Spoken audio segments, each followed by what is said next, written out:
What's up, minions? Welcome back to the channel here today.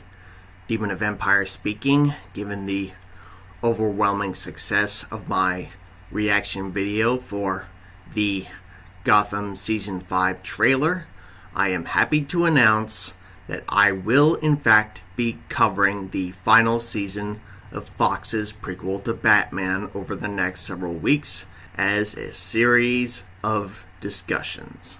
In this particular video, I will be bringing people up to speed on where the series of Gotham has been and where it's at right now, providing you guys with a basic outline of the series overall.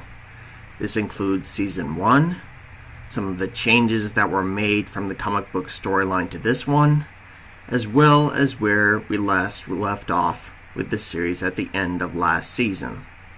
So, without further ado, let's get straight into it. To kick things off, Season 1 of Gotham was very episodic. As the series progressed, however, the story became less episodic and more arc-based.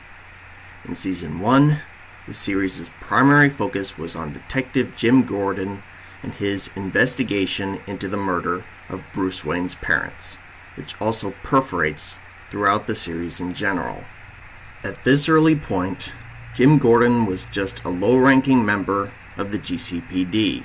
As time went on, Jim discovered that there was some serious corruption going on within the GCPD, which had served to cover up the factual circumstances surrounding the deaths of Bruce Wayne's parents.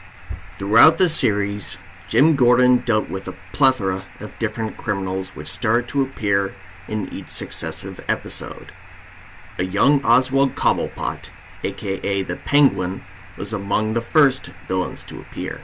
We also got to see a young Selina Kyle, aka Catwoman, who served as a side villain at some points, but a hero in others.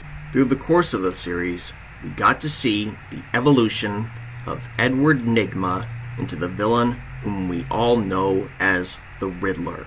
Early on, we also come across a young Jonathan Crane, who appears later on as the Scarecrow of this series. We also came across an individual named Jerome Valeska, who turned out to be a very early precursor to the arch-villain whom we all know as the Joker. All the while, we got to see a young Bruce Wayne inch closer and closer to becoming the Caped Crusader whom we all know and love. There are some key differences between the comic book storyline and this one. For example, in the comic book storyline for Mr. Freeze, his wife Nora was placed in cryogenic sleep until he could find a cure for her illness. In Gotham Season 2, Nora sabotaged Victor's freezing gun, so that when Victor decided to freeze her, she died rather than going into cryosleep. During Season 4, the last season of Gotham to air up until now, Jerome Valeska died when he fell off the edge of a building.